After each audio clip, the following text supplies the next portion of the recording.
Buenos días, estamos a jueves 26 de agosto del 2021. Les saluda Jimmy Romero. Más adelante se estará incorporando Odili Vargas y también Jocelyn Medrano. Vamos a iniciar el detalle de nuestras informaciones con carácter nacional.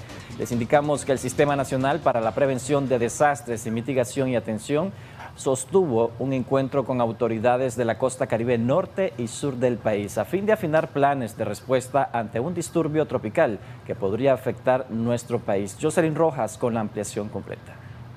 El ministro director del SINAPRED, Guillermo González, informó a través de una conferencia de prensa que Nicaragua se mantiene alerta ante la posible formación de una depresión tropical que puede afectar el Caribe nicaragüense. La presencia, el desarrollo de un fenómeno meteorológico que se ha venido formando en la zona del Caribe, específicamente en la porción occidental del Caribe, y que de acuerdo a los pronósticos, en las próximas horas y días, posiblemente se acerque a nuestras costas del litoral Caribe y se desarrolle una depresión tropical. González informó sobre una reunión virtual que se hizo con miembros de los comités regionales del Caribe Sur y Norte, así como el Triángulo Minero y en coordinación con los CODEPRED. Discutimos con los compañeros que si bien el escenario no está ni siquiera cerca de pensar en un escenario como el que tuvimos el año pasado, no estamos hablando de que estamos esperando un huracán de esas magnitudes, ni mucho menos, pero que había que manejar la información con toda la seriedad del caso y con toda la previsión del caso, y por eso era importante hacer un recuento de cómo una posible depresión tropical podría afectar en la zona del Caribe Norte, en la región del Caribe Sur e incluso el Triángulo Minero, tomando en consideración inclusive, y ustedes lo han acompañado, que en los últimos días hemos tenido bastantes lluvias en esa zona y que incluso los niveles de los ríos en muchas de las zonas del Caribe Norte inclusive han estado por encima de los niveles normales. Detalló que a partir de este próximo jueves, lo más conveniente es que los pescadores no salgan a faenar, sino que se pongan en resguardo. A partir de mañana, que comience el periodo en que se acerca posiblemente la definición de la depresión, lo más conveniente es que no salgan a hacer su faena. El director del SINAPRED hizo un llamado a la calma y que las personas que viven cerca de las riberas de los ríos tomen sus medidas de precaución. A las familias que viven en las riberas de los ríos, en las zonas bajas costeras, para que todos nos pongamos a resguardo, ¿verdad?, en los siguientes días y horas, para que no tengamos ninguna afectación. En Acción 10, Jocelyn Rojas. Más de 13 indígenas fueron torturados y asesinados el pasado lunes en el Caribe Norte de Nicaragua, en la Reserva Biológica de Bozaguas. De las víctimas hay un niño de tan solo 8 años de edad. Es José Abraham Sánchez quien nos da los detalles. Extraoficialmente se supo que 13 indígenas fueron asesinados por colonos que desataron una cacería con armas de guerra, propiamente en el lugar conocido como Roca del Diablo, un cerro histórico y sagrado donde se desarrolla actividad minera artesanal. Los muertos son 9 misquitos y 4 mayagnas, aunque oficialmente el Ejército y la Policía Nacional, aún en horas de la mañana de este miércoles 25 de agosto, no daban a conocer el sangriento hecho. Corroboramos información con un indígena de la zona de Bozaguas. Menos de 2 años estamos recibiendo otra masacre atroz perpetrado por parte de los colonos armados. Ellos no solo llegan a tomar las tierras, no solo quieren adueñarse de las parcelas, sino que también crean bandas delincuenciales para andar asesinando hacia los comunitarios. Entonces, el 23 a las 3 de la tarde recibimos una llamada de telefonía por parte de un comunitario que se encontraba trabajando también en esa área. Nos informaba de que 40 colonos armados llegaron a atacar de sangre fría. Entonces él pudo escaparse en la montaña y nos llamó, dijo que asesinó a muchas personas, pero en ese instante no habíamos confirmado. Pasamos toda la noche haciendo sondeo en el territorio, pero no habíamos confirmado el total de las personas que habían fallecido y heridos o desaparecidos también. El hecho ocurrió propiamente el lunes 23 de agosto en horas de la noche. Ayer a las 10 de la mañana nos informaron también los comunitarios de que asesinaron a 13 personas. Entre ellos hay una mujer joven que fue asesinada también, y a la mamá fue violada por parte de los colonos armados. Y también entre ellos hay un niño de menor de edad, alrededor de 8 años, un niño de menor, también fue asesinado. En total son 13 personas asesinadas, 13 indígenas asesinados de manera violenta. El lugar se llama Cerro Roca del Diablo.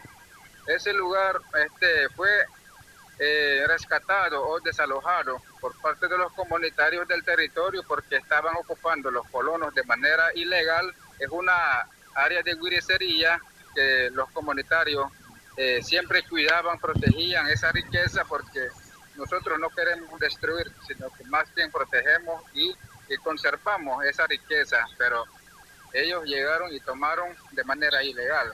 La Roca del Diablo se encuentra ubicada en el corazón de la reserva de Bozaguas, a 7 horas de la comunidad Alal. Con cámara de Erasmo Hernández, José Abraham Sánchez, Acción 10. Muchas gracias, José Abraham Sánchez, por esa información. Vamos a cambiar totalmente de asunto, y es que Walmart Nicaragua informa sobre su situación legal tras embargo de sus cuentas ejecutadas precisamente por la Corte Suprema de Justicia ante una demanda por incumplimiento de pago. Es Marjorie Vargas quien nos brinda más detalles. En horas de la tarde de este miércoles se conoció que un juez ejecutor de Managua, a través de la Corte Suprema de Justicia, ordenó el embargo de las cuentas de la cadena de supermercados Walmart por una deuda millonaria con la empresa Inversiones Parques Industrial Nejapa S.A. de $588,000 por daños a las bodegas que les alquilaba. El comunicado de la cadena de supermercados expresa lo siguiente: Walmart Nicaragua es una empresa respetuosa de las leyes de los países donde operan, así como de las decisiones que tomen las instancias judiciales. En este sentido, no se iban a referir al tema por respeto al proceso judicial que está en curso. También dice que tienen la plena confianza de que se ha actuado de forma ética y correcta al amparo del derecho que nos asiste a dirimir cualquier conflicto ante los tribunales de justicia. Por otra parte, aclara que el embargo de sus cuentas no afecta de ninguna manera las obligaciones contractuales contraídas con sus proveedores ni con su atención a los clientes. Para Acción 10, Marjorie Vargas. Y en otro orden de informaciones, según datos de la Organización Panamericana de la Salud sobre el desarrollo de vacunación contra COVID-19 en nuestro país, hasta el mes de agosto se han inoculado a 612,779 nicaragüenses. Geraldine Domínguez con la ampliación. El director de Emergencias en Salud de la Organización Panamericana de la Salud, Ciro Huarte, a través de una conferencia de prensa de este miércoles sobre el desarrollo de vacunación contra el COVID-19, indicó que aunque Nicaragua está adquiriendo por medio de compras y donaciones los inoculantes, las dosis siguen siendo limitadas. Hasta el momento, según el funcionario, en los datos actualizados de este organismo, hasta el 20 de agosto en Nicaragua se han vacunado 612,779 ciudadanos. Efectivamente, Nicaragua, a través respecto a la vacuna de AstraZeneca, ha recibido una cantidad limitada y se ha recomendado hasta 9 semanas, de acuerdo al esquema sugerido por el grupo asesor de vacunas. La información que respecto al número de vacunas, el número total de vacunas y algunos detalles respecto a la vacunación están publicados en la página web de la OPS con información que proporciona el Ministerio de Salud. Por ejemplo, aparece que se han aplicado 612,000 dosis de vacunas, 412,000 la primera dosis y 200,000 la segunda dosis. No hay detalles respecto a distribución por áreas y por grupos poblacionales. Sin embargo, esos datos también están reflejados en la base de datos que tenemos en la OPS. Ugarte reiteró que la OPS requiere mayores detalles por parte de las autoridades del Ministerio de Salud sobre la situación real de la pandemia en el país, como el seguimiento de la vacunación, las variantes del virus, entre otras. Por lo tanto, yo quisiera quizá llamar a todos los actores a contribuir con información que nos permita no solo hacer el seguimiento de la vacunación, pero quizá más importantemente cuál es el seguimiento de la enfermedad en sí. La presencia de las variantes, la ocupación de las camas, la disponibilidad de equipos de protección, todos esos son elementos de la respuesta a la COVID-19, incluyendo, por supuesto, la vacunación. Las autoridades del organismo internacional han recomendado a los nicaragüenses estar atentos a la llegada de más lotes de vacunas y esperar que el Ministerio de Salud habilite más jornadas para la aplicación de la segunda dosis, de la que aún la entidad sanitaria no tiene fecha de programación. En Acción 10, Geraldine Domínguez. Bueno, y siempre hablando sobre el desarrollo de la pandemia del coronavirus en nuestro país, les indico que el especialista en temas de salud originario del departamento de León se suma a la lista de muertos por síntomas asociados al COVID-19. La ampliación de esta noticia con nuestra corresponsal en la zona. Veamos a continuación más detalles. En alerta se encuentra el gremio médico independiente de la ciudad de León tras el fallecimiento de Joan Castillo, médico ortopedista de esta ciudad. Después de luchar por varios días contra la terrible enfermedad pandémica, el galeno perdió la batalla. Se han estado viendo en todos los grupos de adultos, pastores, sacerdotes, médicos principalmente, que son los más vulnerables ante la atención que se ve hacia la población. Se puede decir que sí hay un incremento de COVID en este momento. Ya tenemos como 2 semanas aproximadamente de estar viendo afluencia de pacientes con la infección. En estos últimos días hemos estado viendo fallecidos, médicos fallecidos y personas muy allegadas donde han fallecido. Entonces hemos tenido la percepción, lamentablemente no tenemos números, pero la percepción entre el gremio médico es que la incidencia está alta. De acuerdo al reconocido doctor Jorge Alemán, neumólogo y pediatra, existe un subregistro alarmante de trabajadores en la rama de la medicina que han sido víctimas de la COVID-19. Por otra parte, con la muerte del médico Joan Castillo, se contabilizan 19 profesionales de la salud en el departamento de León que han fallecido después de presentar síntomas asociados al coronavirus, de acuerdo a un informe no oficial. En Acción 10, Daniel López. Estamos de regreso con más información en Acción 10 en la mañana. Ahora les comento que la vicepresidenta Rosario Murillo tildó de egoístas e inútiles a quienes celebran las sanciones impuestas en contra de funcionarios del gobierno. Esta ampliación nos da a conocer Marjorie Vargas. No nos desgastamos en inutilidades egoístas. Es parte de lo que mencionó en su intervención de este miércoles la vicepresidenta Rosario Murillo, en clara alusión al caso que el Ministerio Público lleva en contra de la Fundación Violeta Barrios de Chamorro, donde se amplió la acusación. Aquí trabajamos con afán, con esperanza, con esmero, y no nos desgastamos en propuestas egoísta, de desamor, de irrespeto a la patria, de irrespeto a nuestra soberanía. Ahí no nos desgastamos, esos son temas que se atienden desde la justicia.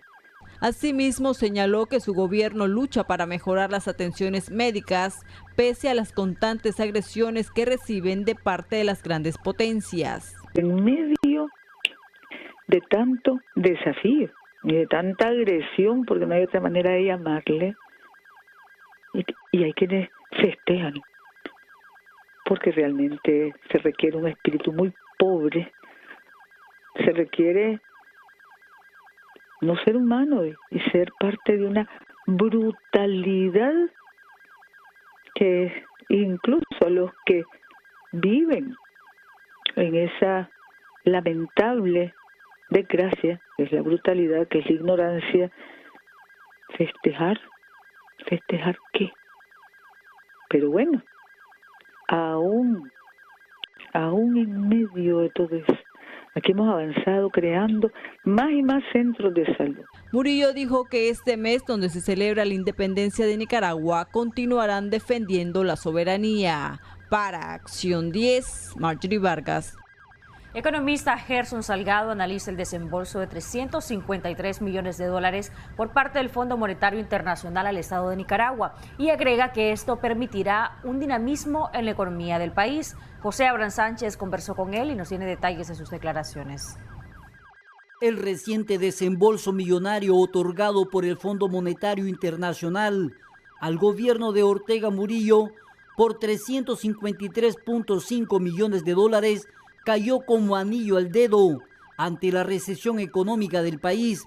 Según el economista Gerson Salgado, ocurría el fenómeno que los bancos habían suspendido los créditos y muchos comerciantes y productores, en vez de invertir, ahorraban su dinero en la banca nacional. Los agentes económicos están dejando de salir a las calles a consumir y prefieren ahorrar, y las empresas no están invirtiendo por el riesgo social y el riesgo sanitario que existe en el país como tal. Entonces eso ha permitido que la banca se oxigene con ahorro. Por ejemplo, cuando inició la crisis social y política en el año 2018, es decir, los bancos ya no te vendían a 35.3 o 35.5 el dólar en ventanilla, sino que te lo vendían como mínimo a 35.5 e incluso a 35.7.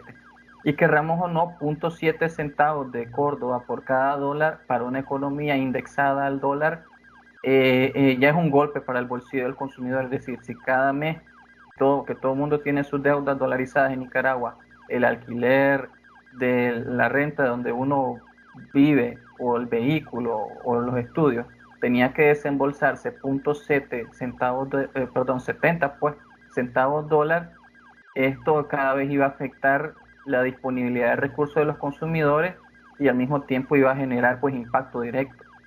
Entonces lo que se pretende con esto es que se evite eso debido a la pandemia, así más que todo, y se pueda mantener el deslizamiento del 2%.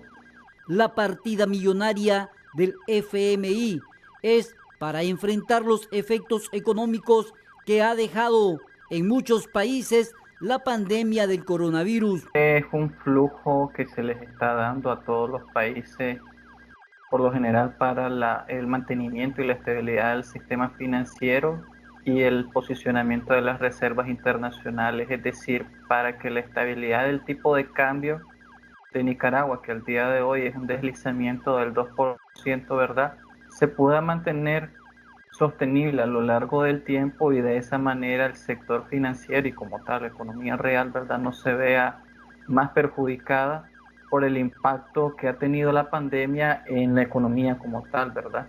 Pero según el economista, el gobierno tiene la discrecionalidad para destinar los fondos a rubros que dinamicen la economía nacional y así evitar la inflación monetaria. Con cámara de Erasmo Hernández, José Abraham Sánchez, Acción 10.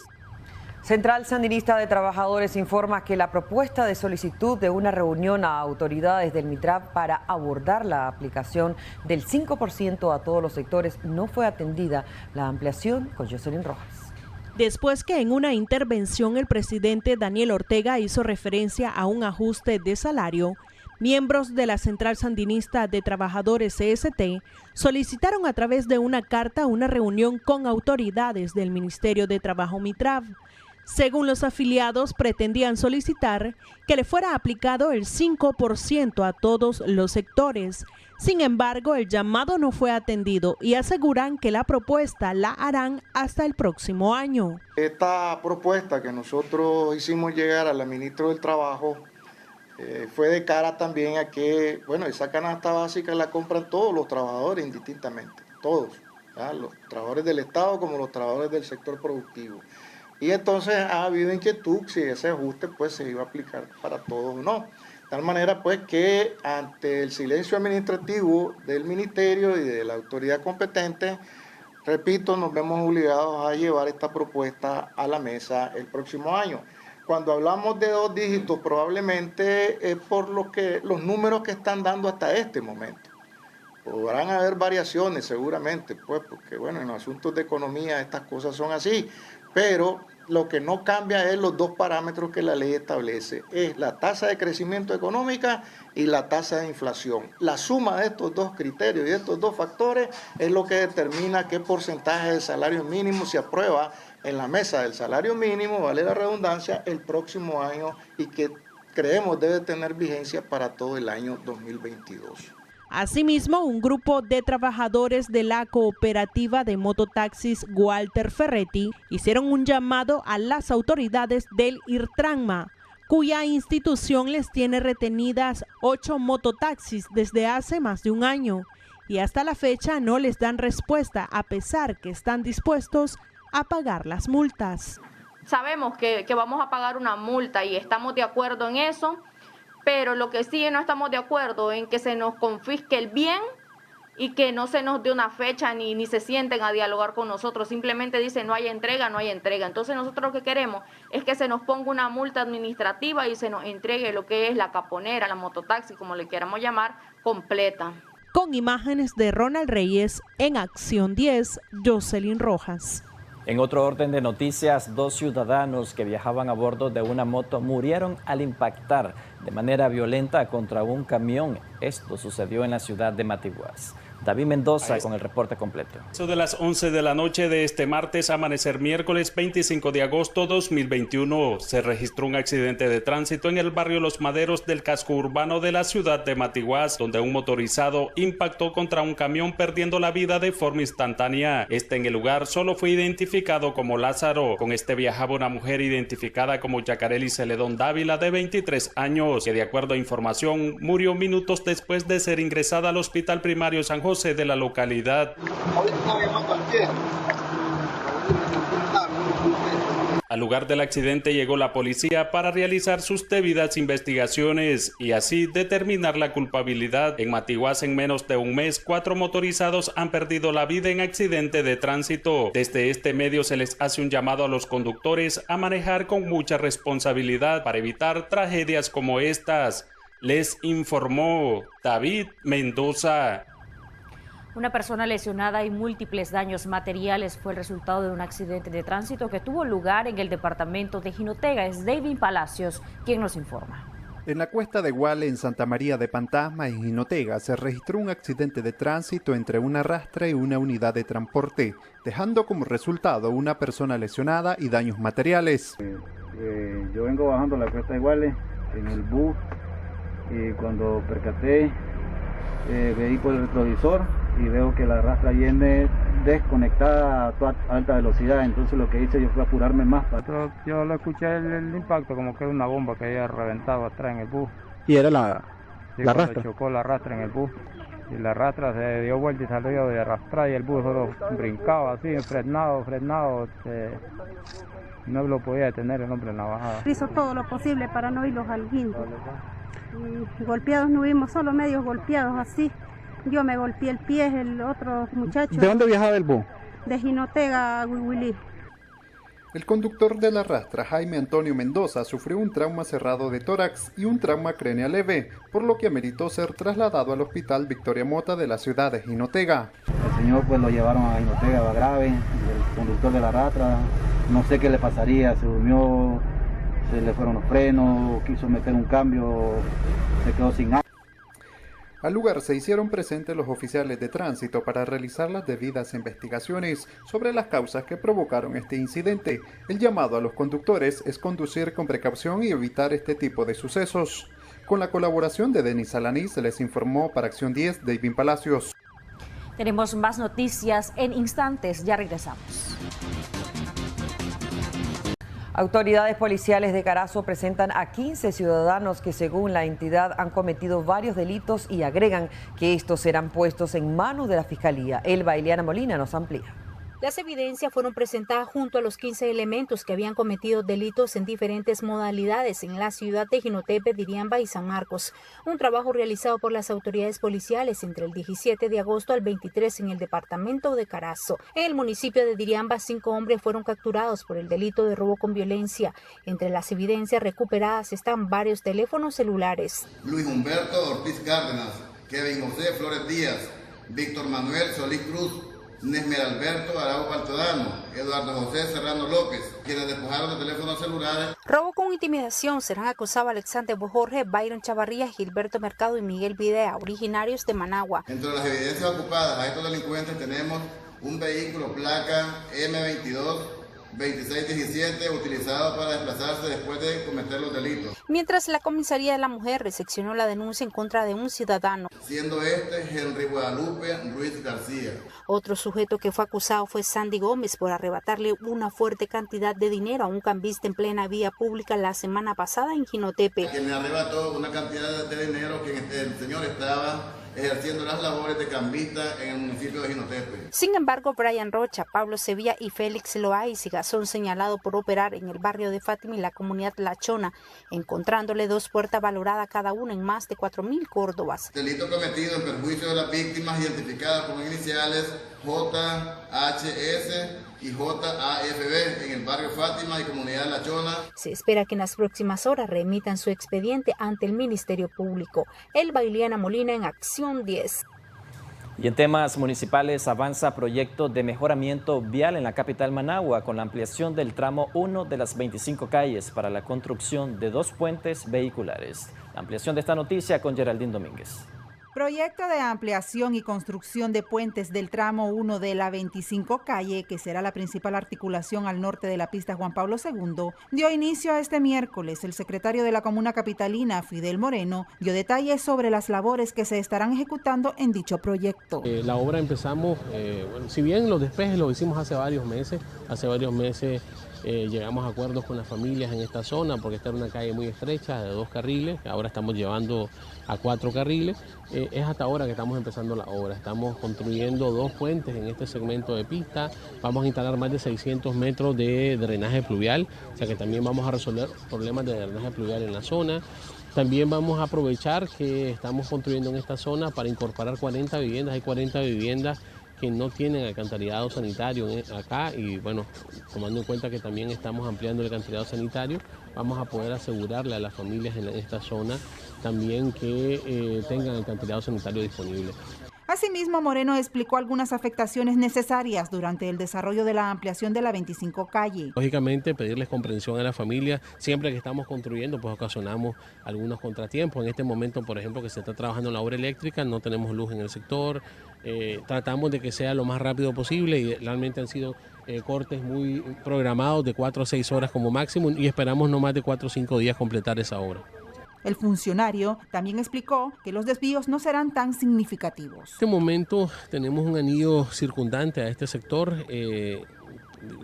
Lógicamente siempre las familias más afectadas son las que viven inmediatamente vinculadas a la pista.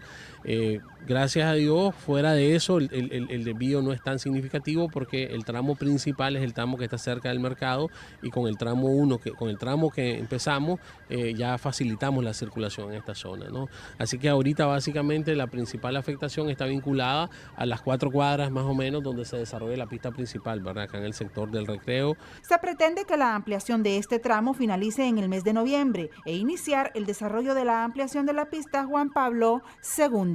En Acción 10, Geraldine Domínguez.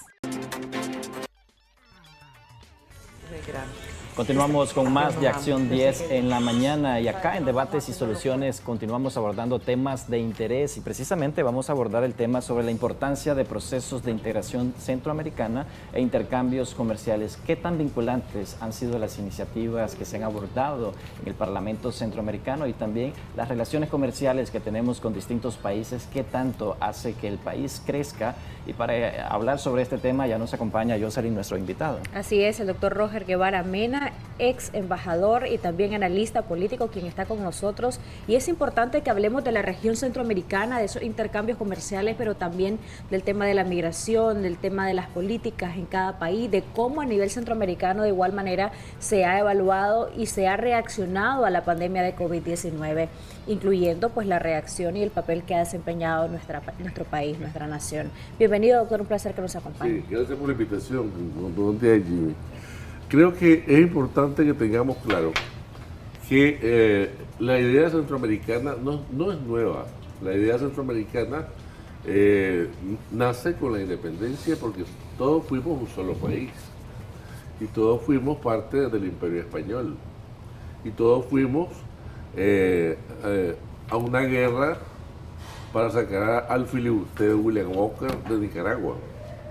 Es decir, todos los centroamericanos participaron en esa epopeya, diría, ¿no?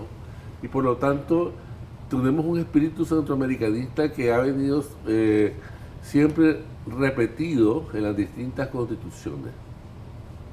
Y por supuesto, el SICA como tal, no solamente viene de ese sentido de patria grande, sino que se conforma en un acuerdo político y en un acuerdo jurídico.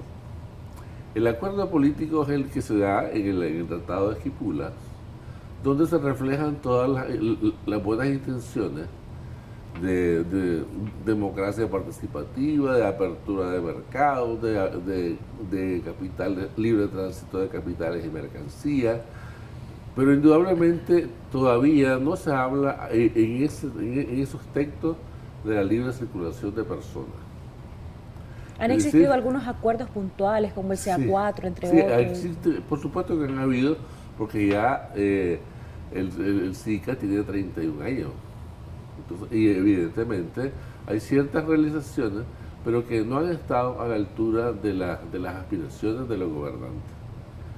Por ejemplo, ha existido en Guatemala muchas iniciativas, la Secretaría General está en El Salvador, el Parlamento Centroamericano al que elegimos en cada elección de diputados están situados en Guatemala, y la Corte Centroamericana está aquí en Managua. ¿Y qué logros podemos destacar de este proceso de integración a nivel de Centroamérica como una sola nación? Usted lo decía, al inicio fue de este modo, ¿no? Yo creo que hasta el momento no tenemos logros tangibles.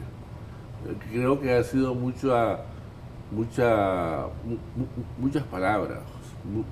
Ha sido más bien una conducta de buenas intenciones. Pero además de ciertas cosas como de acuerdos técnicos, acuerdos que van en la superficie, que no afectan al corazón de la población. Es importante que hoy por hoy, a más de 30 años de distancia, el SICA se dé cuenta de que hay ideas, hay proyectos, hay inclusive acuerdos que no han funcionado. Entre los acuerdos históricos se habla de la creación de una sola academia de policía para Centroamérica con igual capacitación.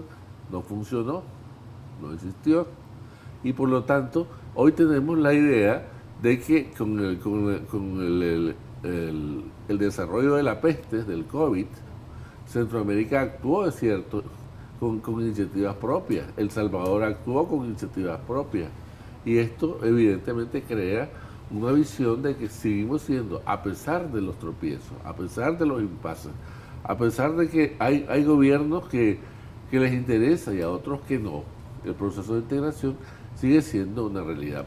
Pero que sin embargo hay aspiraciones en concreto que se deben dar, que se están dando. Y es por eso que yo quería informarles hoy de que hay, por ejemplo, algo que me tocó en mi época de embajador ante la Comunidad Europea, solicitar, que es la creación de un ferrocarril centroamericano. En ese momento, estamos hablando de hace 20 años casi, me tocó junto con el resto de centroamericanos, y la Unión Europea lo desestimó, y muchos centroamericanos no les pareció tan atractivo, porque hoy por hoy, en la Secretaría General, en El Salvador, se está tratando de encontrar opciones para un financiamiento de un ferrocarril que vaya desde Guatemala hasta Panamá. ¿Qué beneficios traería esto a las naciones centroamericanas? Claro. ¿Qué impacto económico y social? Un impacto grande, porque sería la libre circulación de mercancías, la libre circulación de capitales, que ya se da, la libre circulación de personas, el tránsito que sería mucho más barato y no competiría con las carreteras, y por lo tanto tendríamos una cosa más concreta de lo que sería el pueblo centroamericano. Usted dice que esto traería facilitar algunas cosas de las que ya existen y claro, promover algunas que no existen. Por ejemplo, en el tema de los intercambios comerciales, ¿qué impacto tendría? Sabemos que hay un tratado de libre comercio con Estados Unidos, sabemos que hay diferentes situaciones y diferentes maneras de responder ante la pandemia que ha tenido cada país claro, centroamericano. Entonces sí, me gustaría que habláramos de esos dos aspectos. Aunque el comercio con Estados Unidos es muy importante, pero sigue siendo, en segundo lugar, de importancia el comercio con Centroamérica. Por ejemplo, todas las mercancías que van de Costa Rica hacia Guatemala deben de pasar por Nicaragua. El tránsito por Nicaragua es un corredor inevitable. Por lo tanto, el tráfico vía férrea, o sea, si ese ferrocarril de Centroamérica llega a existir, va a haber un trasiego de mercancía con mucha más facilidad, porque la capacidad de los trenes es casi mucho más que la de los camiones, y vemos que el transporte vía férrea es mucho más barato, 50% más barato que el transporte vía terrestre, por carretera. Y también vemos que la situación de los países donde va a pasar el ferrocarril, pueden utilizarlo para pasajeros ordinarios y para pasajeros centroamericanos. ¿Y eso sería más viable que un canal interoceánico como se había planteado, por ejemplo, en nuestro país? Es que hay una ley incluso. Claro, hay una ley. Es por eso que yo creo que hay países que ya han estado viendo las opciones.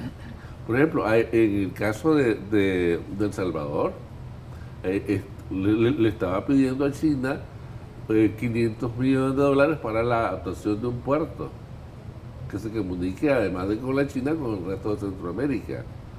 Desde Costa Rica tiene enormes capitales chinos existentes. Nosotros aquí tenemos una ley concesionaria de un canal que no ha funcionado, pero indudablemente dentro de los proyectos que nosotros conocemos de la Ruta de la Seda, la Ruta de la Seda es el desarrollo de la infraestructura que promueve China a través del mundo para facilitar el trasiego de sus mercancías, de sus capitales, y indudablemente esto crea una parte en la cual Centroamérica no queda excluida. En la misma Guatemala tenemos una presencia china sensible. Es decir, hay actores que ya no son solamente los tradicionales europeos y norteamericanos, sino que ya hay actores más allá del mar, más allá del Pacífico, que forman parte de esta realidad centroamericana. Mucho se ha hablado sobre la integración centroamericana, pero hay diferentes factores que están impidiendo esa unión entre los países de Centroamérica. Por ejemplo, en el caso de los temas económicos, muchas trabas burocráticas existen en cada frontera. Se ha venido discutiendo año tras año para que haya una coordinación con respecto a los requisitos que se pide, por ejemplo, en Nicaragua, y que eso sea de forma uniforme en el resto de países. ¿Hay falta de voluntad de algunos gobiernos para poder tener una sinergia a nivel del Istmo?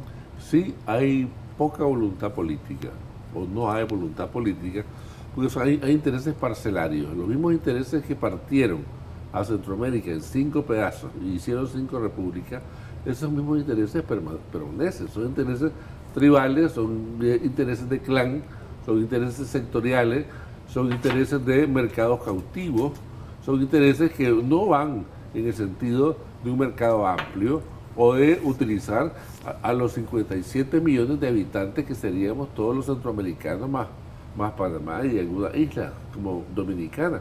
Pero lo que hay es un deseo de establecer pequeñas parcelas económicas, pequeñas parcelas políticas que no corresponden a los intereses de una Centroamérica que quiera representar un verdadero corredor entre los dos continentes americanos, el sur y el norte, y que sea además una encrucijada por los mares a ambos lados que pueda ir hacia Asia y hacia Europa. Hablando de esa parte económica, me gustaría que usted nos diga si esta falta de voluntades o estas situaciones de las que ha hablado tienen una relación directa al momento en que los centroamericanos de cada país podemos ver cómo cada país centroamericano justamente tiene economías distintas, tiene sectores que son más prósperos quizá en un país que en otro. Claro. ¿Esto tiene una influencia directa o es parte de Claro eso? que es parte de la diferencia. No es lo mismo Panamá que Honduras.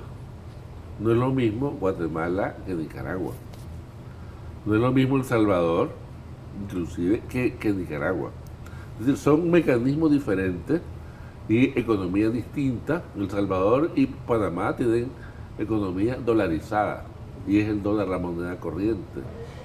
En cambio, los otros países centroamericanos guardan su moneda y son relativamente más pobres y por lo tanto no hay una posibilidad de armonización porque los intereses económicos prevalecen de distintas formas en cada uno de los países. ¿Y temas como estos deberían de verse de manera integral? Por supuesto, tener una visión integral y es lo que se trata, pero los intereses sectoriales, los intereses de caciques en cada una de las republiquetas, hace que nos mantengamos fragmentados, o es que hay potencia que le interesa nuestra fragmentación, o simplemente somos nosotros los culpables, pero indudablemente no sería lo mismo una población de más de 40 millones de habitantes que lo que somos ahora apenas 6 en cada una, 6 u 8 o 10. Indudablemente esto marca la diferencia. Y esos roces que han existido entre algunos gobiernos incide principalmente por la política que ellos manejan a lo interno y a la política exterior también, porque incluso en el caso de Nicaragua ha tenido muchos roces con Costa Rica, incluso se ha cerrado la frontera en algunas ocasiones para el comercio. Claro, esto ha venido a afectar al claro que es evidente que las diferencias, sobre todo de marcos ideológicos, de conceptos económicos del mercado, de distribución de la riqueza, de doctrinas sociales, no es lo mismo Costa Rica que Nicaragua. Es decir, no es lo mismo El Salvador, inclusive que Honduras. Hoy por hoy El Salvador lleva un movimiento de vanguardia y está hablando de la posibilidad de un tren, está hablando de la posibilidad de que para El Salvador se desarrolle un puerto de agua profunda en el Pacífico, está hablando de relaciones preferenciales con Guatemala, pero no podemos olvidar que el mercado común o la integración parte de una libre circulación de mercancías, de una libertad en las aduanas. Incluso podemos hablar de políticas viceversa que se han visto. En el caso de El Salvador continúan cerradas las fronteras para la exportación de leche y esto ha venido a perjudicar a los productores. Claro, por supuesto. Es decir, mientras no haya una apertura de los mercados, así que si no hay una apertura de los cielos, por ejemplo, que aquí hay un monopolio de las compañías aéreas, indudablemente esto va a verse afectado. Y esto implica un acuerdo. Ahora, imagínense que nos toca a los nicaragüenses en este momento tener un secretario general nicaragüense y el resto de países de Centroamérica ha dicho que no hay personas capacitadas que puedan ocupar esta función.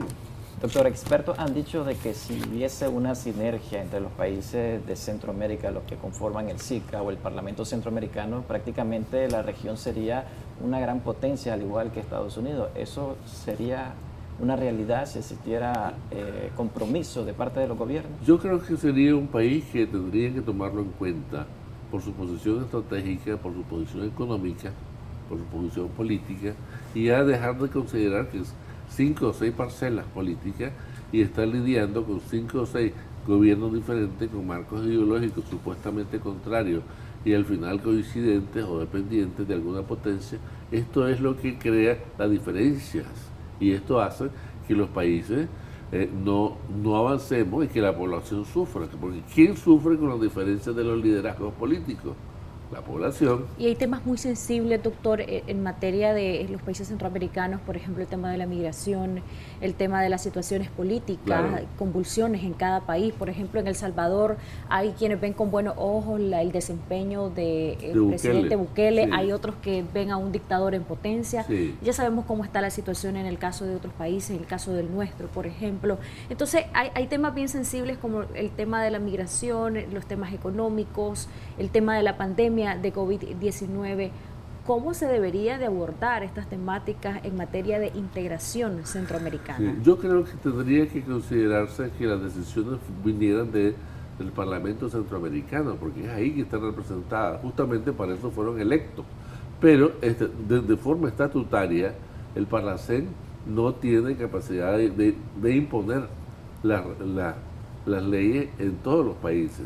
Y esa falta de incidencia sobre las propuestas o las discusiones que se hacen de diferentes temas ¿por qué no ha calado entre el resto de países? ¿Qué está incidiendo para que no sean Hay escuchados? intereses diferentes y además saben que lo que decide el Parlacén es solamente una recomendación y que no tiene capacidad de imposición, no tiene coercibilidad, y los gobiernos obedecen a sus intereses propios, a sus intereses sectarios y no a los intereses generales de los países que verdaderamente quieren o dicen representar. Hay quienes dicen el mundo está pasando por convulsiones, por distintas situaciones bastante complejas y lo hablábamos con ustedes la semana pasada, Sí. el caso puntual de Afganistán y de cómo incluso países como Costa Rica han abierto las posibilidades y han flexibilizado sus políticas migratorias para que mucha gente se pueda refugiar. Es el caso también de España, que ha abierto su frontera a la gente de Afganistán. Y Colombia.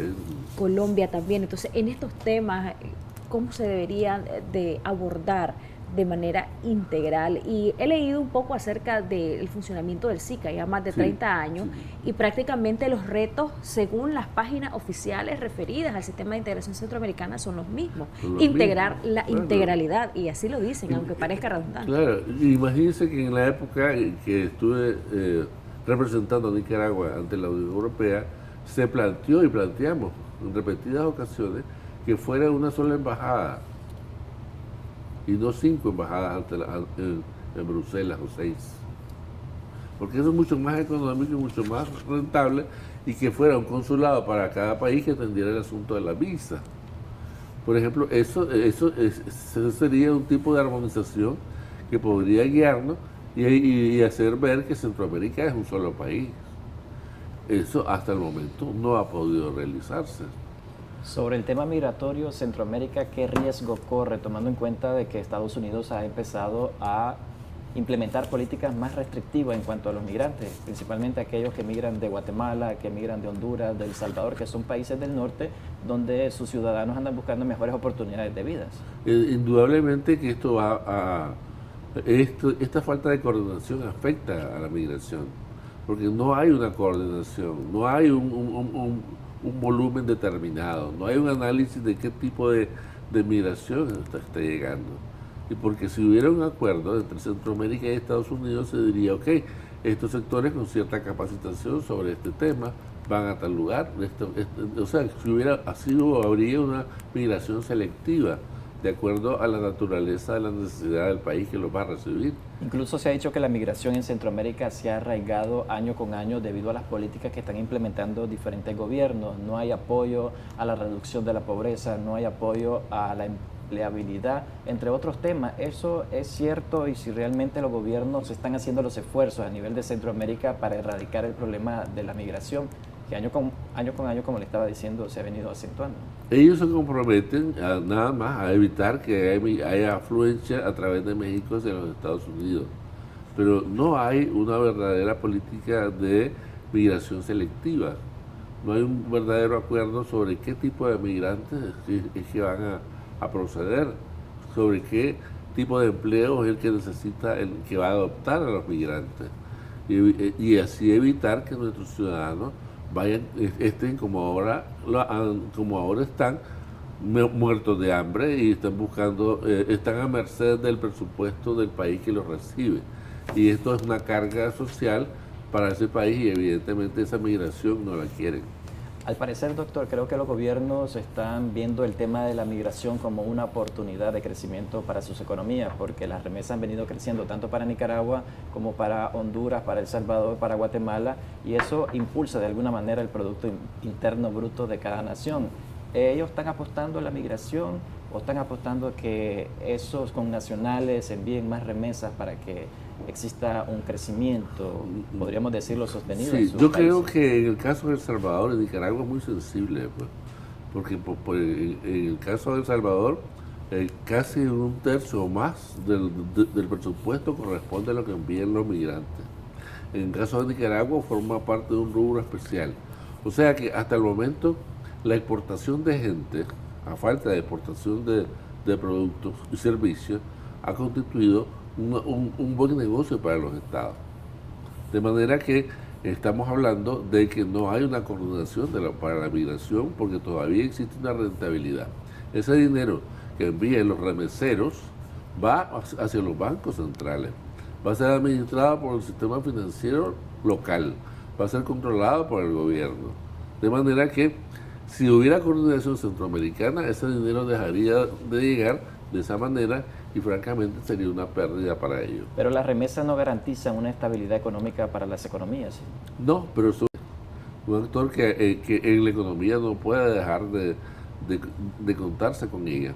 Si nosotros hubiéramos dejado de contar con ella, estaríamos en una situación peor que la que tenemos hoy. Pero ante migraciones masivas a otros países, además de ese efecto positivo de que traen las remesas a un país, también hay efectos negativos tras esas personas que se van y quizás son profesionales que se pierden en determinado país y que van a otro país a servir no de acuerdo a la profesión que se estudiaron, recursos que fueron invertidos por el país al cual dejaron. Claro, es decir, nosotros tenemos una hemorragia de cerebro desde hace mucho tiempo.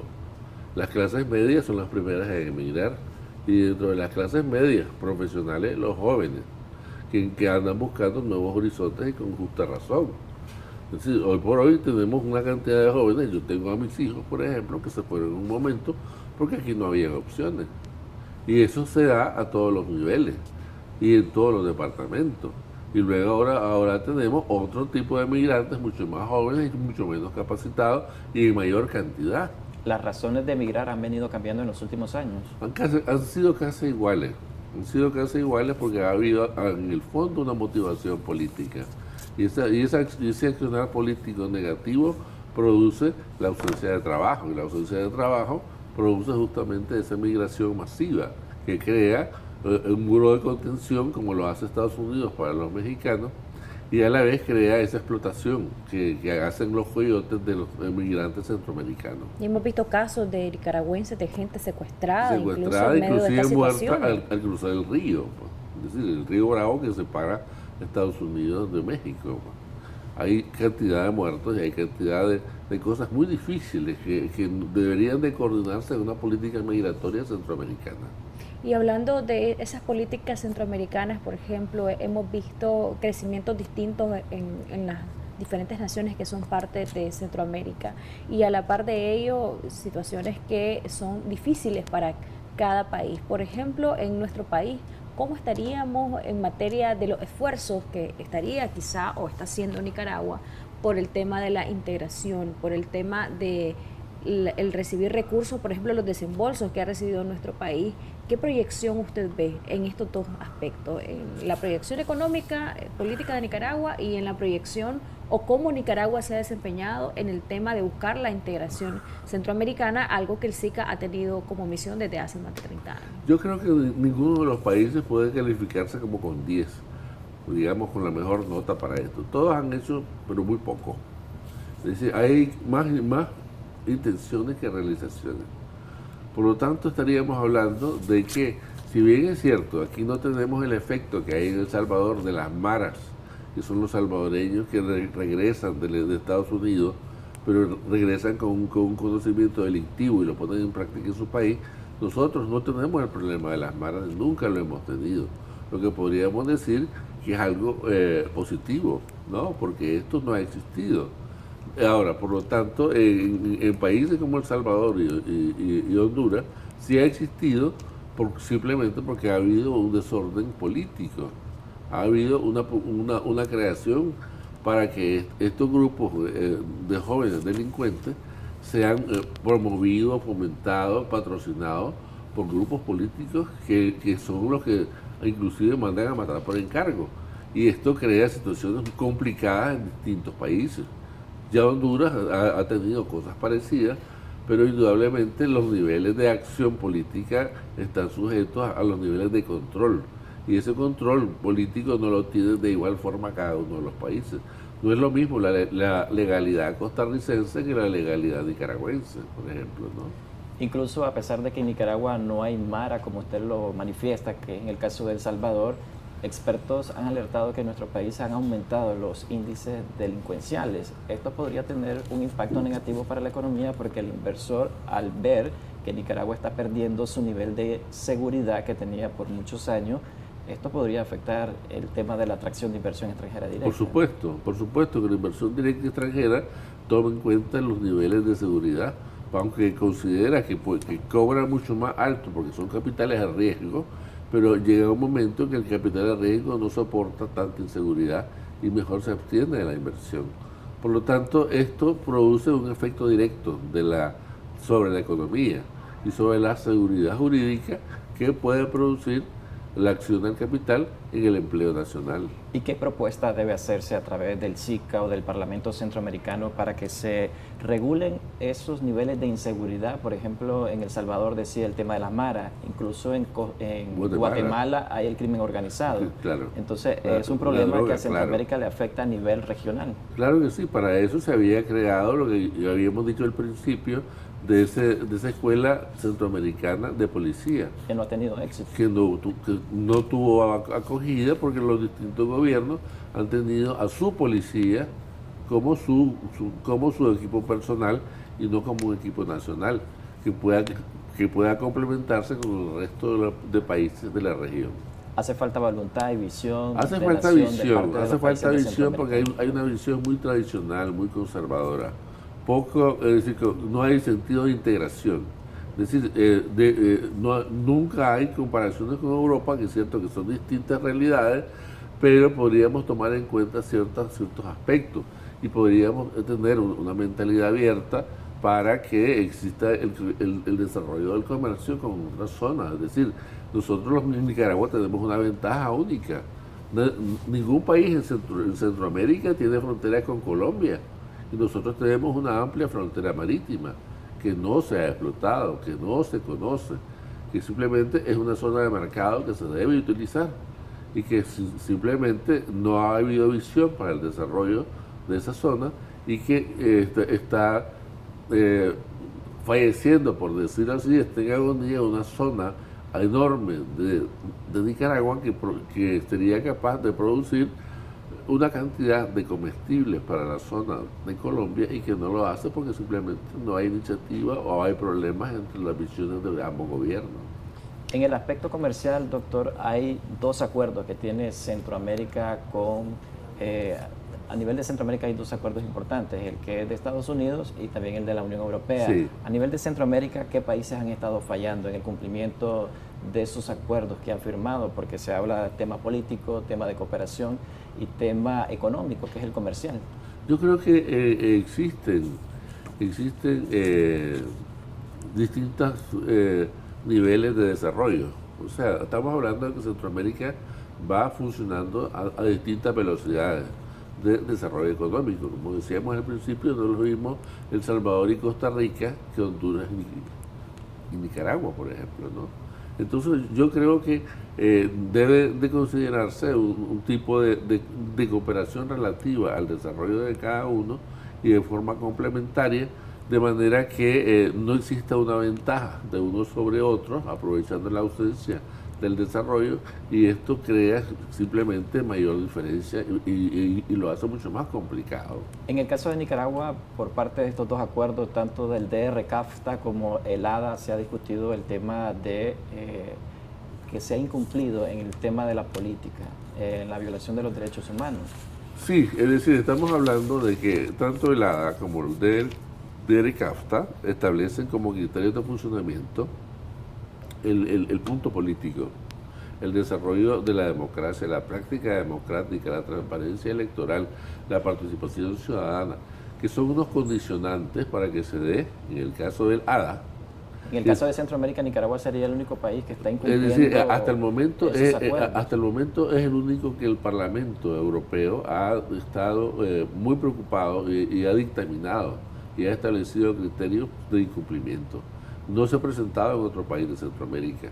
Pero ¿Qué tan importante, doctor, es cuidar estas relaciones comerciales, no solo para Nicaragua, sino para toda la región centroamericana? Yo creo que es importante tener, para un país pequeño, el ejercicio de una soberanía serena se da en base a sus alianzas. Y las alianzas pueden ser políticas, comerciales, diplomáticas y militares. Y evidentemente un país sin aliado es un país débil. Un país sin aliado es un país vulnerable. Un país sin aliado pierde control. ¿Por qué? Porque sus leyes son mal interpretadas y se producen efectos de corrupción dentro de la administración. Por lo tanto, diríamos que tenemos que mantener alianzas, tenemos que desarrollar alianzas, que es como estar educando una planta. De manera que el hecho de acabar con la alianza o de establecer malas relaciones crea problemas de desarrollo, crea problemas de aislamiento, crea problemas de inseguridad para todos, tanto como al gobierno como para los ciudadanos. ¿Esto tendría un impacto, por ejemplo, si esas situaciones de inseguridad e inestabilidad son creadas en el caso de las repercusiones por la situación que vive Nicaragua, por la situación que vive El Salvador o cualquier otro país centroamericano, tiene una repercusión a nivel de todo el istmo centroamericano? Por supuesto que sí, por supuesto que sí. En el caso de Europa, aplicar una suspensión tendría que afectar al resto de países, porque hay que ver que Europa contrata con la comunidad centroamericana. Aquí no hubo un acuerdo entre gobiernos, sino entre la Unión Europea y el SICA como institución y la Unión Europea como institución. Ahora, en el caso de Estados Unidos es diferente porque el DRCAFTA funciona entre países por separado de forma bilateral. ¿Ya? Entonces simplemente hay una diferencia de funcionamiento. Otro de los aspectos que se ha venido criticando muy fuertemente a nivel de Centroamérica es el tema de la corrupción.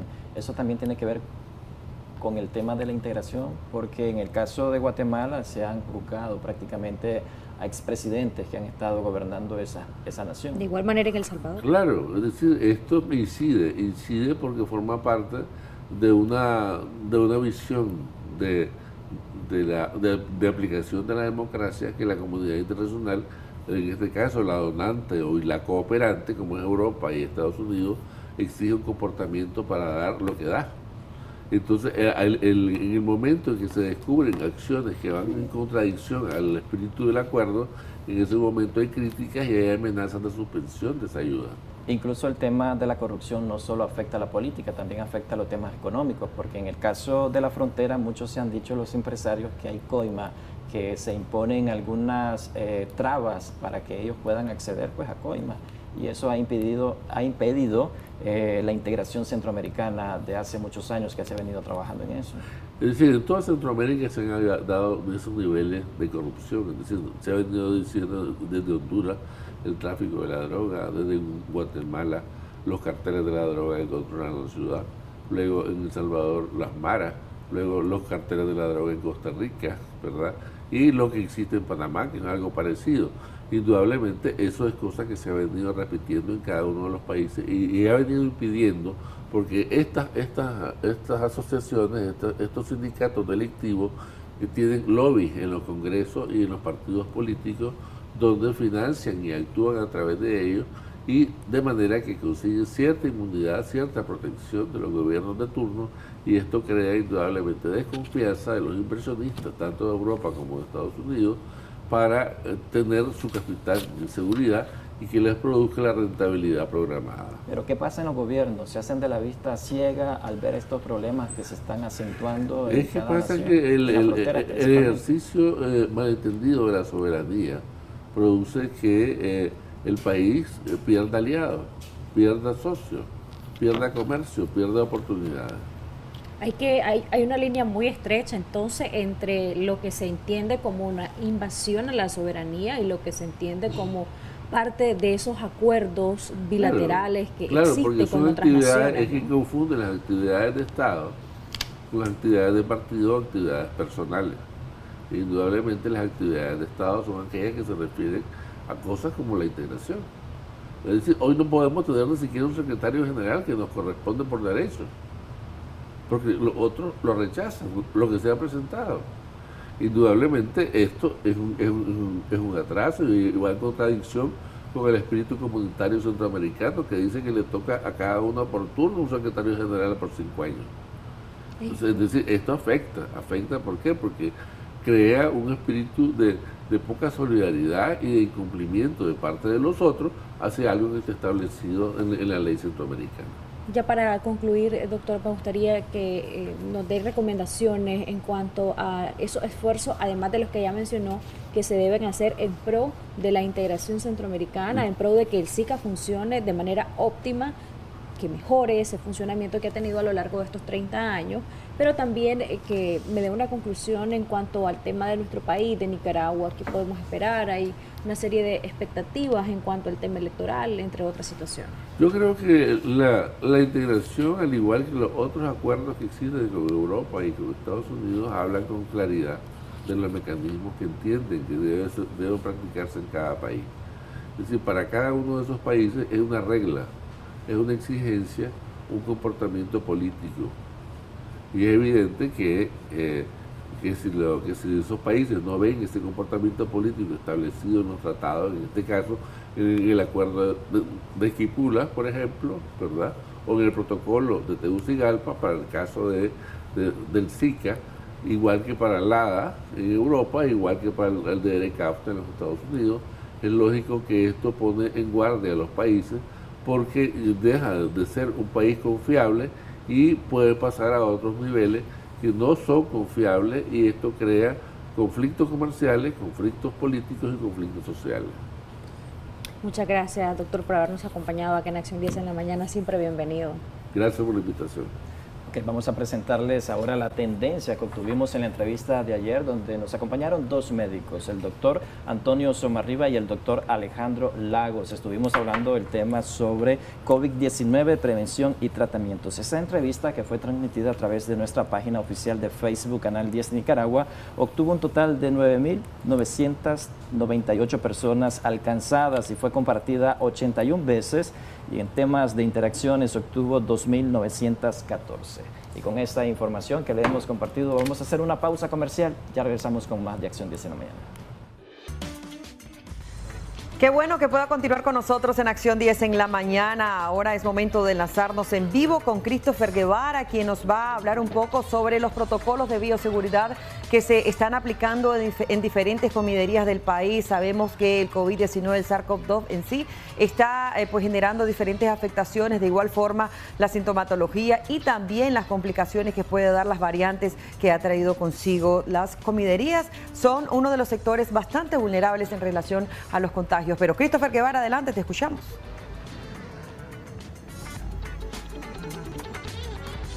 Así es, según datos oficiales del Ministerio de Salud, en la semana que comprende del 17 al 24 de agosto se han reportado más de 490 nuevas personas infectadas del COVID-19, algo que supone o asegura que en Nicaragua la enfermedad continúa representando un peligro a la vida humana. Las comiderías, señores, como bien lo mencionaste, representan cierto grado de desconfianza para las personas cuando no se toman las correctas medidas de bioseguridad. ¿Cuáles son los consejos o recomendaciones que deberían de tomar los propietarios de estos puestos de comidas? Conversamos con algunos y esto respondieron. El incremento de casos de COVID-19 en el país ha sido evidenciado por la institución de salud, quien a través de sus reportes semanales ha manifestado que la segunda semana de agosto ha sido una de las que más casos ha registrado desde la llegada del virus a Nicaragua. Los puestos de comida se han convertido en sitios vulnerables si de propagación de las variantes del virus hablamos. Realmente el mismo cliente cuando viene te exige lo que es el jabón líquido, tener el lavamanos. Pasa directo al lavamanos, pues, que con su jabón líquido. Después tenemos el alcohol gel, pues, que es el que utilizamos con los clientes y para nosotros mismos. ¿Usted considera que esta estrategia que ustedes aplicaron ha generado más confianza en sus clientes en comparación con las comiderías que no aplican estas medidas? Por supuesto que sí, el cliente siempre está observando. Ya depende de cada individuo que acatemos cada una de las medidas de seguridad y que también tomemos conciencia y comamos en lugares seguros donde estamos confiados de que se toman todas las medidas mínimas que son recomendadas por el Ministerio de Salud. ¿Cuál es su nombre, caballero? Leopoldo Domínguez. Pese a que existen lugares que no han acatado medidas ante la enfermedad, mayoritariamente los propietarios de estos negocios están conscientes del peligro que representa las nuevas variantes del SARS-CoV-2. El consejo que yo daría es seguir las medidas de higiene que nos protege a nosotros y nosotros protegemos al cliente. El desafío para las comiderías en estos tiempos de pandemia han sido muchos. La venta que se ha bajado bastante porque la gente tiene miedo a salir de sus casas. Como lo aseguró el comerciante Kevin Bermúdez, quien ha decidido duplicar las medidas por la seguridad de él y sus clientes. En el caso de los negocios de alimentos, que es en el caso de nosotros, pues hemos recibido un reto enorme por la cuestión de que es un centro donde se aglomeran las personas. Pero en el caso de aquí, como es una terraza, hacemos más lo que es el autoservicio. La gente viene, le entregamos el alimento en un sistema pick-up para que así de esa manera puedan ellos tener una mayor tranquilidad. Como te dije anteriormente, la cuestión de la mascarilla, los guantes, siempre manejando el margen de aseo, el margen de responsabilidad con el cliente, manejando 1,5 metros de distancia con ellos. El dinero no lo maneja todo el mundo, solamente lo maneja una sola persona. Ahí escuchábamos en voz de nuestros amigos comerciantes la importancia de que los puestos de comidas acaten las recomendaciones brindadas por la Organización Mundial de la Salud. Correcto lavado de manos, uso de mascarillas y distanciamiento social. Recordemos que hasta la fecha, según datos de la Universidad Johns Hopkins, se han reportado más de 213 millones de personas infectadas en todo el mundo. Muchachos, ¿ustedes qué opinan al respecto? Importante, Christopher Guevara, cada uno de los datos que nos han brindado. Muchísimas gracias también por llevarnos la información de las diferentes comiderías. Los propietarios están, pues ya veíamos, tomando las medidas de bioseguridad. Igual a usted, amigo, amiga televidente, que tiene un emprendimiento de comidería, de alimentos. Hay que siempre mantener las debidas medidas de precaución. Recuerde que no solamente se va a cuidar usted, su familia, sino a aquellas personas que se le está distribuyendo estos alimentos y bebidas. Vámonos de inmediato con Jocelyn Medrano.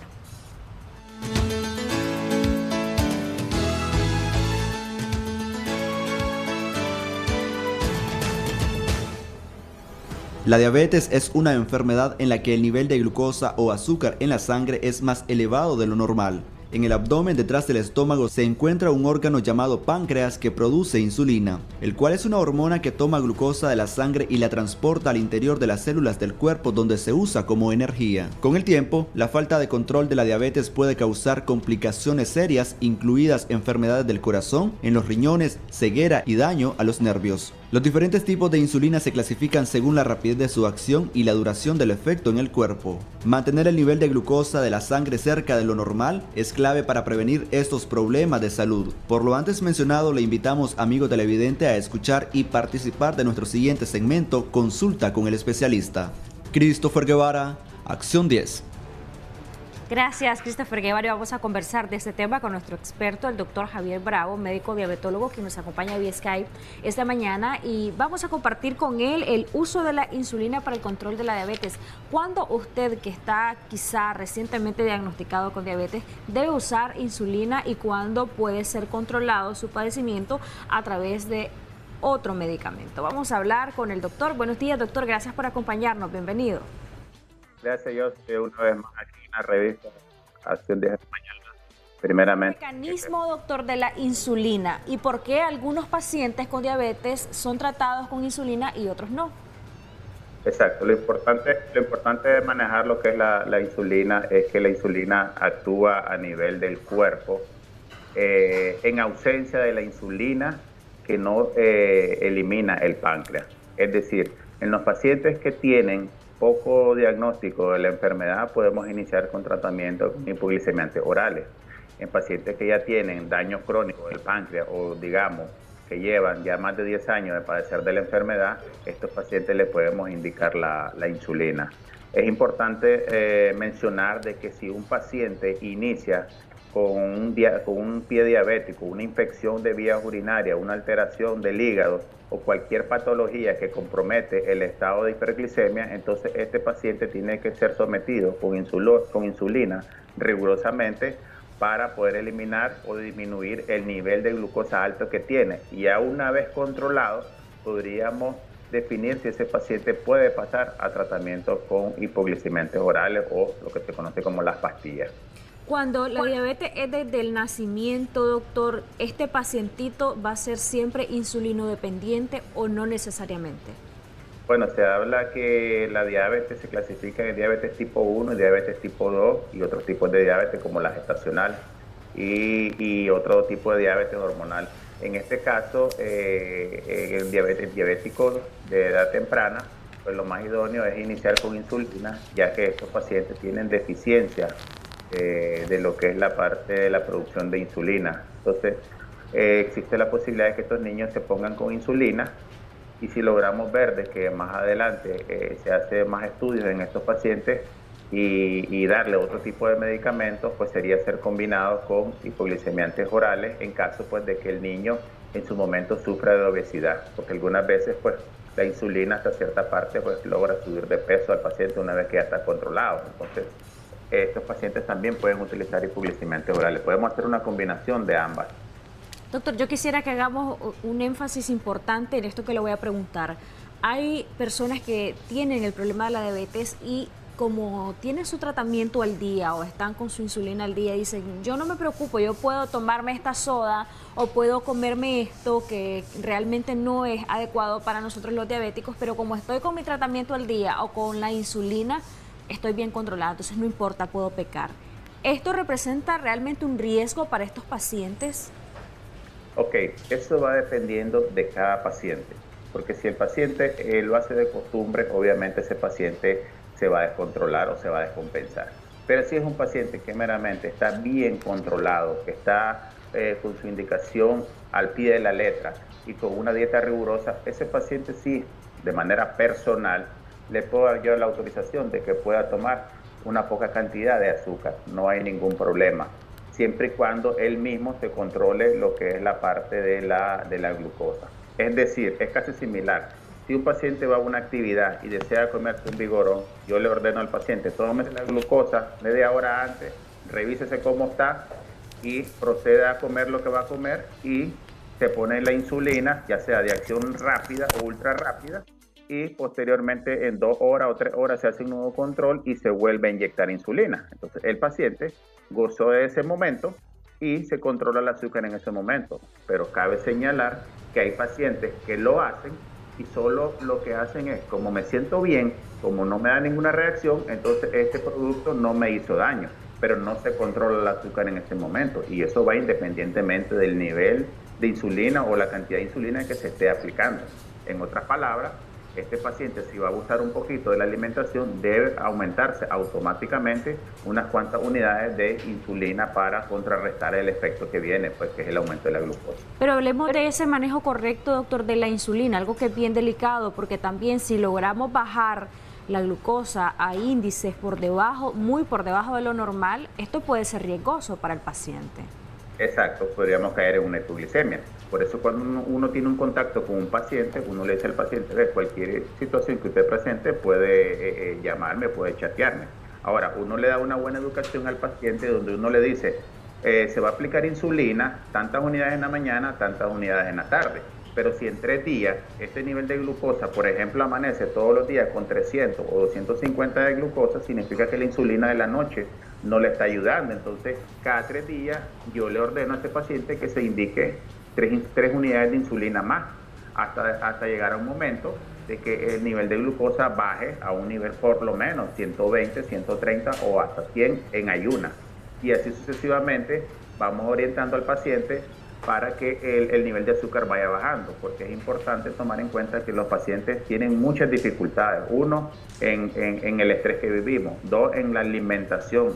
3, que no comen a tiempo y comen cualquier cosa, inclusive comen fuera de su casa. Entonces no llevan un control estricto de la alimentación como debe ser, mañana, tarde y noche. Doctor, tenemos una llamada, ya continuamos hablando de la alimentación, que es muy importante en el caso de los pacientes diabéticos. Buenos días, gracias por llamarnos. ¿Cuál es su consulta? Aló, buenos días. Bienvenido, caballero. ¿Cuál es su consulta? Óigame, doctor. Fíjese, gracias, muy amable. Doctor, fíjese que yo soy diabético número 2. Sí, le escuchamos. Y fíjese que tengo el problema, yo me soy dependiente de la insulina. Si no se escuche, por favor, a través del televisor, si no nos retrasamos en la comunicación. Sí. Pues entonces lo que pasa, doctor, que yo lo que más me está fregando, porque fíjese que yo me pongo 50 en la mañana de insulina y 25 por la noche. Sí. ¿Ves? Pero lo que sí me está bastante fregando dice que es la neuropatía diabética, porque fíjese que yo ya perdí un ojo, el otro estoy a punto de perderlo, ¿ves? Y y francamente el cuerpo lo tengo de viaje quebrantado. Los doctores me han dicho que es por la diabetes. No sé qué consejo me daría usted. Por favor, amigo, regálenos sus datos a lo interno para que el doctor le beneficie con una consulta. Sin embargo, en este momento le va a dar algunos comentarios, doctor. Sí, es importante tomar en cuenta de que la diabetes es una enfermedad crónica y hay momentos que se agudiza. Es decir, las complicaciones crónicas como la que el señor tiene se conoce como neuropatía diabética. Es un daño crónico de los nervios. Esto es importante mencionarlo porque si los pacientes una vez en el diagnóstico no se controlan bien, estos daños van sufriendo poco a poco. Y entre más descontrolado esté el paciente, más pronto aparece la enfermedad. Y es importante recordar que es una situación irreversible, es decir, una vez que ya el daño ya está hecho, no hay manera como esto regrese a la posición anterior o a lo normal. Lo que sí hay fármacos que te ayudan bastante a disminuir lo que es esta sensación de ardor, de molestia y a controlar mejor lo que es el nivel de glucosa. En el caso de él sería ver si no hay también un problema circulatorio y verificar si no hay un aumento de colesterol y triglicéridos, que es muy común en casi la mayoría de los pacientes diabéticos por el mismo descontrol de la glucosa. Doctor, en el caso de aquellos pacientes que ya llevan cierto tiempo, por ejemplo, y me envían esa consulta tomando metformina, que era el tema que abordamos nosotros hace algunos días, y sienten que la metformina les está afectando o que ya no tienen el mismo resultado, ¿podrían optar por la insulina como otro tratamiento?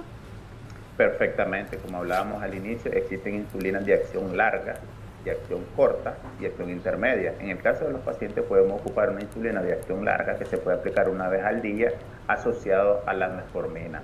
Y es cierto, pues algunos pacientes ya con dosis, digamos, de 3 pastillas al día no encuentran resultados. Nosotros decíamos la vez pasada que la metformina es uno de los medicamentos que más podemos combinar con otro tipo de fármacos, ya sea hipoglicemiantes orales o en este caso con cualquier tipo de insulina. Entonces en este caso podemos combinar las dos, aplicar insulina o aplicar la otra insulina de acción intermedia que se aplica mañana y tarde y la metformina tomarla al día. Hay que verificar en este paciente la alimentación, sí, porque si no le llega las pastillas es porque seguro está abusando en lo que es los hábitos alimenticios. Doctor, tenemos otra comunicación. Buenos días, gracias por llamarnos, le escuchamos. ¿Aló? Buenos días, bueno, parece que perdimos la comunicación. Recuerde, por favor, cuando nos llame, márquenos, nos escucha a través del teléfono, no a través del televisor, porque si no vamos a tener retraso en la comunicación. Le baja el volumen completo a su televisor para que podamos conversar de manera satisfactoria. Puede volver a marcarnos al 2222-7808. Recuerden que aquellos pacientes que nos llamen ganan una consulta gratuita gracias a Acción 10 en la mañana y a nuestro experto, el doctor Javier Bravo, que estamos abordando con él este tema tan importante. Hay otro aspecto que me gustaría abordar, doctor, y es en el caso de la diabetes gestacional. En el caso de la diabetes gestacional, ¿se puede indicar la insulina o no siempre es así? Sí, perfectamente se puede indicar la insulina a partir del segundo semestre. Realmente se tiene que valorar los niveles de glucosa en este paciente. Podemos hacer en estos tipos de pacientes se combina lo que es la insulina de acción intermedia con la insulina de acción rápida, puesto que a estos pacientes normalmente se le elevan los niveles de glucosa muy rápido. Hay que hacer un buen control con el nutricionista en caso de la alimentación y enseñarle también el uso de la insulina, cómo se debe aplicar, porque eso se calcula de acuerdo al peso. Y recordemos que las embarazadas van subiendo de peso también por el aumento del bebé, el crecimiento de la barriga. Entonces probablemente la insulina también se vaya modificando en su uso. Hay pacientes que hacen hipoglicemia en las primeras 12 semanas, porque está lo que se conoce como hiperemesis gravídica, que los pacientes casi no toleran lo que es la parte de la alimentación, vomitan. Entonces ahí hay que tener mucho cuidado. En este tipo de pacientes hay que darle hay que estarlo viendo más de cerca y estarle dando más indicaciones, porque a veces esto es nuevo, estarse inyectando insulina. Imagínate una embarazada querer tener a tu bebé y no pensar en que va a presentar la diabetes y en este momento indicar la insulina. Entonces es algo nuevo para el paciente y de esta forma hay que explicarle bien cómo debe hacer su uso.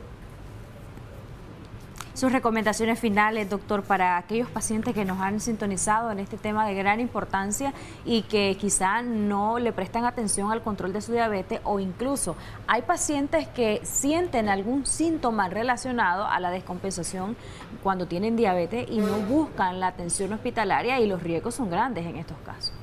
Así es. Una de las cosas importantes de manera personal es que el mejor tratamiento de la diabetes es la insulina. Una vez que se diagnostica la enfermedad y si el paciente dice, vea, yo quiero estar mejor tratado, es la insulina, porque esto es lo que ayuda a mejorar lo que es parte del sistema del cuerpo, disminuye muchas reacciones secundarias y afecta menos los órganos.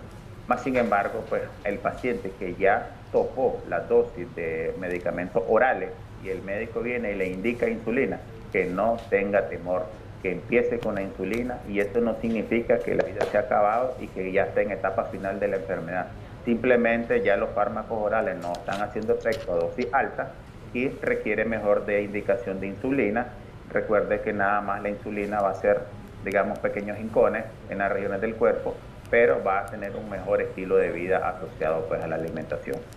Gracias, doctor, por habernos acompañado esta mañana y darnos esas recomendaciones tan importantes en materia de salud. Con esto vamos a hacer una pausa comercial. Al regresar mucho más. Quédese usted con nosotros.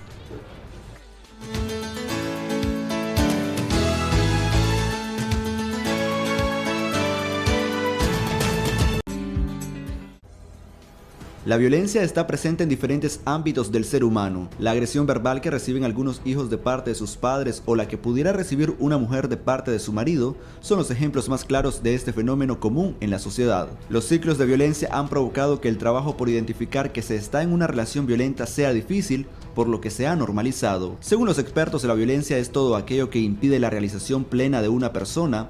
Acá se incluyen acciones como gritarle a un individuo, hacerle comentarios ofensivos, golpearle o ridiculizarle. El abuso siempre es intencional con el objetivo de humillar, controlar y sentir superioridad sobre la otra persona. Acá es importante detener el proceso antes que las consecuencias terminen en tragedia, por lo que le invitamos a escuchar las recomendaciones de nuestra especialista. Christopher Guevara, Acción 10. Gracias, Christopher, por darnos esos detalles. Ya está con nosotros nuestra especialista, la doctora Alba Roni, para abordar un tema muy interesante, que más que hablar de datos estadísticos es hablar de realidades.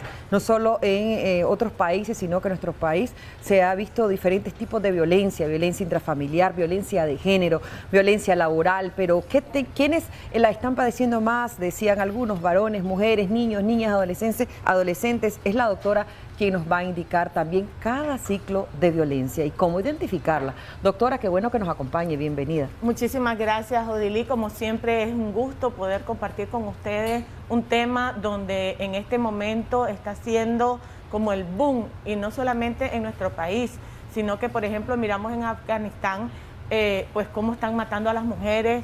El hecho de ser mujer ya es un delito, cómo las están sometiendo, y eso pues creo que es un tips para que el mundo entero pueda despertar con respecto a lo que es la violencia y pueda decir qué está pasando. Y ojo ahí, doctora, ¿verdad? Porque muchos han dicho es parte de una costumbre, parte de una cultura, pero siempre que va transgrediendo la vida, los derechos humanos, ya no creo que sea parte de una cultura, quizás nos indica. Tristemente, Odilí, yo creo que eso mismo que podemos decir de un país, podemos decir de una ciudad, podemos decir de un hogar, eso es lo normal en esa casa, porque mis abuelitas era sometida y mi abuelito la agredía, entonces mi mamá permitió que mi papá también la agrediera, y entonces si es normal yo lo permito. Entonces cuando hablamos de cultura, no solamente podemos hablar de un país, que esa es la representación mundial hasta dónde está llegando la violencia en el mundo, y estamos viendo violencia de todo tipo, pues hay guerra en todos lados, que vemos las noticias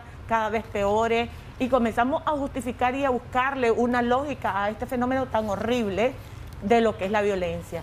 Pero ¿dónde comienza la violencia? Comienza en el hogar. Si nosotros comenzamos a cambiar nuestras culturas en el hogar, vamos a poder cambiar el mundo. Y no estamos hablando solamente de Afganistán, estamos hablando del mundo, porque esta es una problemática a nivel mundial. Vemos cantidades de hombres matando mujeres y ya vemos el femicidio. ¿Cuántas mujeres muertas hay? Pero nadie pregunta cuántos hombres hay.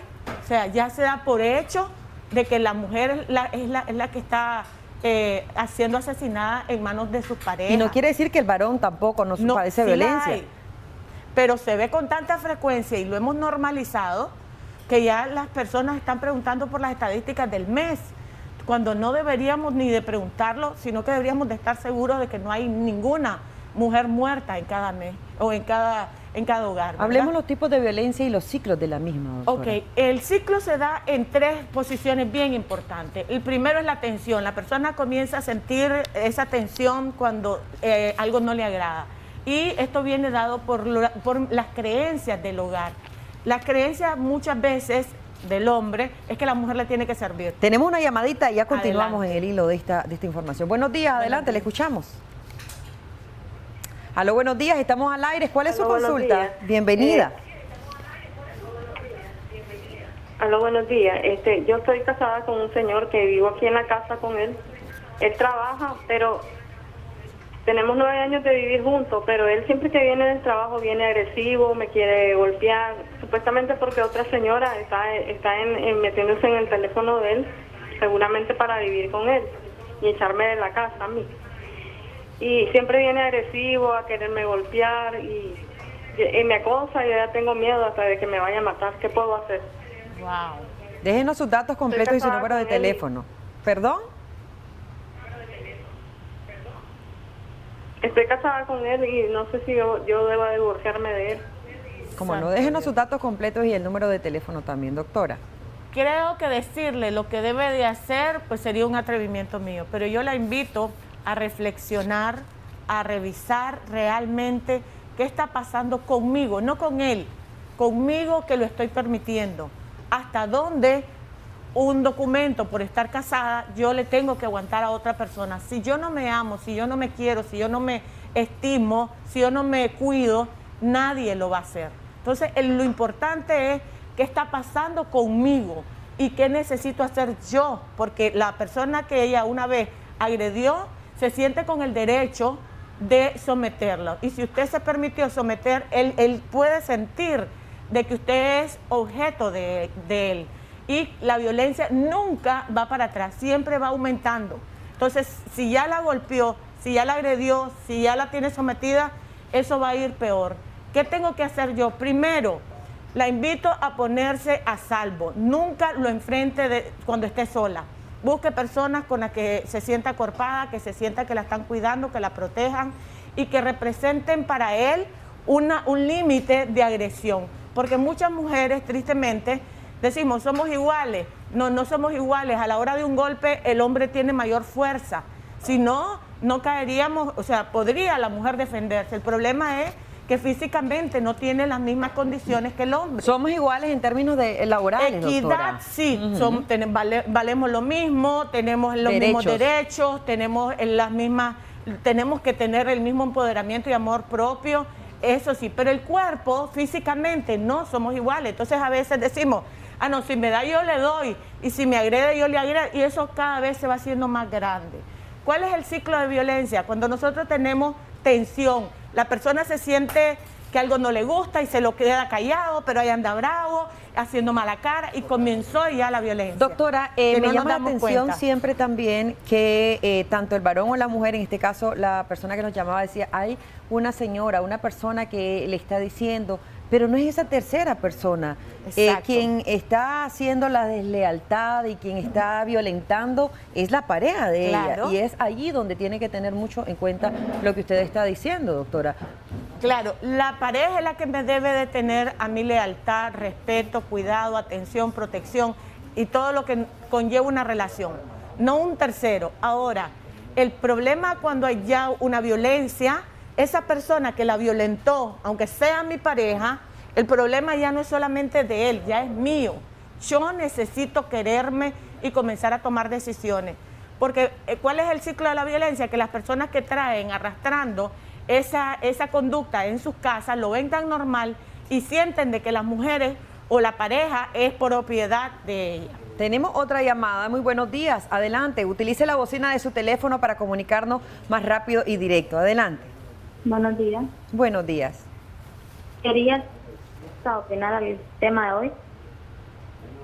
Bueno, yo tengo 29 años, estoy con una persona que tiene 42 años, pero es una persona de que violenta, ofensiva, a cada rato si algo no le parece, pues me ofende, me trata mal. Él es el que decide por mis amistades, yo no puedo tomar decisiones propias, por decir, si esa persona es mi amigo, yo no puedo tener amigos varones porque yo tengo una pareja. Hasta en mis redes sociales él me quiere imponer que porque esta foto, me trata de HP para arriba, y no tenemos hijos, y sin embargo he querido la relación la he querido terminar, pero no, él solo me pide disculparme, no lo vuelvo a hacer, es como me provocas, es que vos sos la culpable, vos sos la que me provocás, la que me haces hacerte cosas, pero yo te amo. O sea, entonces no entiendo cuál es el tipo de amor que él puede sentir hacia mí, porque si él me amara no me lastimara. ¿Y usted por qué continúa? ¿Y usted por qué cree que continúa con esta persona? Pues la verdad yo he tratado de terminar la relación, pero no me deja tranquila, me manda mensajes, yo lo bloqueo, me busca en la casa, me amenaza, es una persona tan machista que si él me da algo me lo saca en cara. Entonces, ¿es por miedo, por amor? ¿Usted siente que es por miedo, por amor? Más que todo por miedo, porque la verdad, amor, yo no puedo sentir amor por una persona que me lastima. Primeramente tengo que quererme yo para poder decirle a él te quiero. Déjenos sus datos completos y el número de teléfono. ¿Tiene algo a su favor ahí? Es increíble, pero el síndrome de la violencia, porque es un síndrome, es bien complejo. La persona siente amor y odio a la vez. Siente una necesidad de huir, pero si la persona se va, siente como que no puede vivir sin eso. Y eso tiene que ver, hay una dependencia y tiene que ver con el estímulo que da la violencia. Genera en nuestro cerebro mucha serotonina, mucha noradrenalina, mucha excitación, que la persona termina acostumbrándose a eso. Que cuando no hay, o cuando la persona decide romper ese ciclo y se separa, comienza a tener el síndrome de abstinencia, una desesperación horrible por volver con el agresor y siente que la persona no puede sola. Entonces es bien importante ponerse en tratamiento. Un síndrome de violencia no es tan sencillo como decir, bueno, si me maltratas o ya me golpeaste o ya pasé 5 años, me voy a ir. Mientras más tiempo pase con la persona, más dependencia va a haber y es más difícil poder separarse de esa persona. Es difícil. Entonces se da un amor-odio que es bien importante trabajarlo a nivel de autoestima, de conciencia, de comenzar a trabajar con la persona, la víctima, primero, para que sea ella la que ponga un alto.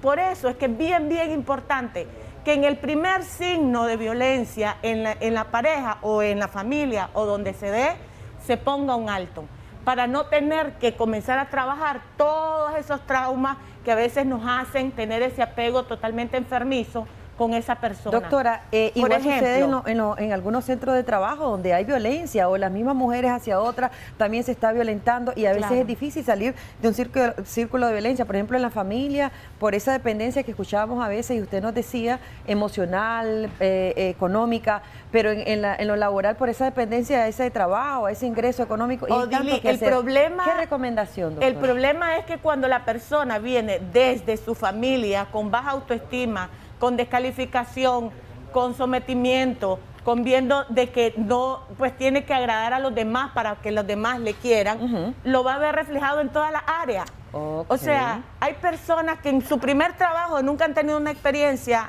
traumática y son unas personas totalmente dependientes, esperando de que la otra persona le apruebe, o si no lo aprueba, estar como queriendo contentar a los demás. Y es ahí donde permitimos los ciclos de violencia. Exactamente. Una persona con baja autoestima, una persona con miedo al abandono, una persona con trauma, una persona que trae demasiado arrastre emocional, va a tender a tener un ciclo de violencia en su vida. Recomendaciones para tratar de salir un poco de esto. Es importante primero ponerse a salvo con personas que realmente la protejan. Buscar orientación psicológica, ayuda emocional. Siempre entender de que un ciclo no es fácil romper, pero es necesario. Y es importante poder tener claro de que mi autoestima, mi valor, mi seguridad es lo más importante. Muchísimas gracias. Ahí veíamos los números de teléfono en pantalla de la doctora Alba Roni. Si quiere más detalles de esta información, recuerde que es un tema de nunca acabar, es un tema que nunca pierde vigencia y es un tema que tanto hombres y mujeres, desde la familia, desde los padres y madres, tenemos que siempre estar constantes educando a nuestros hijos e hijas, ¿verdad? A ambos por igual. La violencia no se puede permitir desde ningún punto de vista. Así es que recuerden que no estamos solos ni solas, Diosito está con nosotros. Vámonos de inmediato con Jimmy, que está con otra invitada.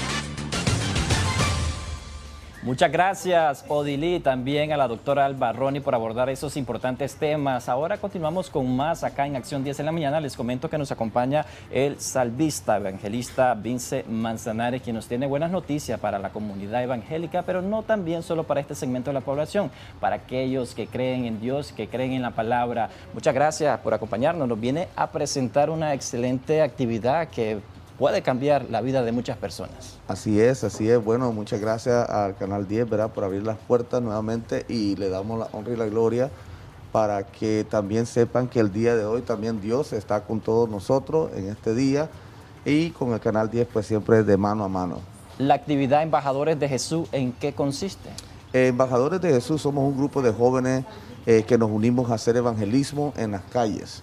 Evangelismo a buscar al que está necesitado de una enfermedad que tiene y tal vez está necesitado de una oración, y estamos dando ahí ese apoyo a la familia nicaragüense. Hay que dar la fecha porque el evento inicia el día de mañana. ¿Cuántos días se estará realizando y qué es lo que pretende principalmente? Nosotros pretendemos evangelizar lo más que se pueda con estos 17 días que estará con el evangelista desde California. Pero hoy no pudo venir, pero él viene en camino mañana, en la mañana, desde California. Se llama Jeremy Alexander. Y el punto es de que nosotros queremos salir a evangelizar estos 17 días. Empezamos a partir de mañana en Tipitapa. Arrancamos con un ayuno con la iglesia Centro de Fe Cristiano, Centro de Fe Amat de Tipitapa, que también le mandamos saludos a los pastores que nos están apoyando, mis pastores Roger Polanco y Carla de Polanco, a mi esposa también que está allí también al frente. Empezamos con ese ayuno y también en Cofradía, también en Chinandega, también en Estelí y Sébaco también, hermano. ¿Qué pasaría, Vince, con las personas que no viven en Managua y que, por ejemplo, están en los departamentos? ¿Cómo pueden hacer? ¿La actividad también se va a estar realizando continuamente en esos departamentos? Claro que sí, vamos a estar haciéndolo en parques, en lugares públicos donde es totalmente gratis, donde puede ir el niño con su familia, con su mamá, con su papá, como ellos quieran. Personas que son y no sean cristianas están totalmente invitadas. ¿Por qué es tan importante escuchar la palabra de Jesús en estos momentos y principalmente cuando nos angustian problemas tanto familiares, problemas nacionales, problemas en sí, varios problemas? Sí, bueno, usted sabe que estamos al frente de una pandemia, no solamente en Nicaragua, estamos en todo el mundo. Entonces yo pienso que este es el correcto tiempo para venir nosotros a los pies de Cristo y decir, ok, este es mi tiempo, ganemos nuestra familia, porque queremos que todos salgamos sanos y estemos poniéndole la mano de Dios este día, y con Dios podemos mucho. Vince, ya para finalizar, ¿tendrá un costo esta actividad y cuál es la última invitación que le haría a nuestra audiencia para que pueda asistir de forma gratuita? Me estaba comentando. Sí, claro, es totalmente gratis. Puedes ver en las redes sociales de la página Embajadores de Jesús. Ahí puedes ver todos los flyers que estamos tirando ahí, toda la información. Si no, puedes llamarnos al 84-38-2192 o al 87-78-0173. Y puedes totalmente hacer cualquier pregunta para así estar combinado con la organización que nosotros estamos haciendo actualmente diario a diario. Así que es totalmente gratis, te espero únete si eres un evangelista o no lo eres, ven que aquí te apoyaremos para que tú sigas con nosotros apoyando. Muchas gracias, Vice Manzanares, por acompañarnos acá en la revista Acción 10 en la mañana. Y si usted quiere tener un acercamiento con Dios, esta es una excelente oportunidad. Esta actividad se estará realizando a partir del día de mañana. Y con esta información valiosa hacemos una pausa comercial. Ya regresamos con más. Sí. Gracias.